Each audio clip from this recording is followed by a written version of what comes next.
शासन लाठी और डंडों से नहीं जवाब से होनी चाहिए। आखिरी में वही हुआ। धर्मेंद्र प्रधान ने इस्तीफा के साथ बहुत सारे सवाल छोड़ गए। पहला सवाल, क्या इस्तीफे की वजह जंतर मंतर पर प्रदर्शन था, युवाओं का आक्रोश था, विपक्षी पार्टियों का साथ था या फिर सियासी समझ थी? इस्तीफा देना ही था तो इतना बवाल के बाद क्यों? दूसरा सवाल, अगर सरकार चाहती तो डायरेक्ट युवाओं की समस्या को समझकर वक्त रहते इसका समाधान कर सकती थी, जिससे सीजेपी अस्तित्व में न आती और न ही विपक्षी पार्टियों को कोई मौका मिलता।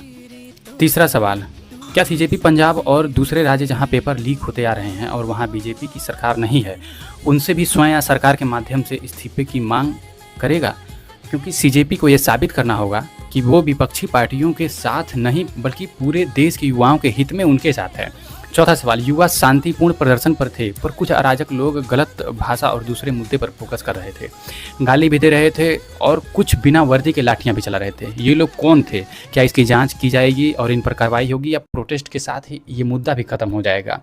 सबसे ज़रूरी बात, ये प्रोटेस्ट सफल क्यों माना जा रहा है? आपको याद दिला दूं कि सितंबर 2020 में सरकार 3 कृषि कानून लेकर आई थी, जिसका विरोध किसानों ने ये कहकर किया था कि इसमें बड़े बिजनेसमैन को फ़ायदा होगा, और उन्होंने ये भी दावा किया कि 1 साल तक चले आंदोलन में लगभग 700 किसान मारे गए। तब जाकर 19 नवंबर 2021 को मोदी सरकार ने तीनों कानून वापस लिए। कानून वापस क्यों लिया गया? सालों चले आंदोलन से राजनीतिक दबाव बना, सुप्रीम कोर्ट का रोक हुआ और जांच भी हुआ।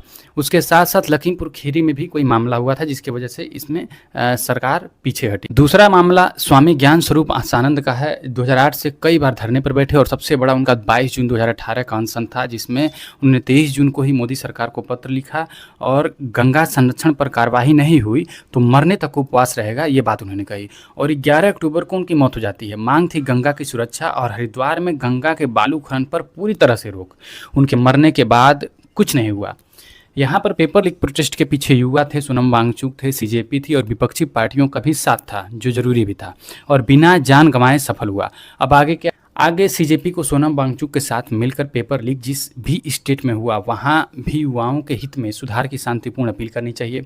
केंद्र सरकार को साफ सुथरी परीक्षा हो, इस पर ध्यान देना चाहिए। इसके साथ ही धर्मेंद्र प्रधान का जो इस्तीफा हुआ उसमें उन परिवारों की भी जीत हुई जिनके बच्चों ने अपनी जान गंवाई।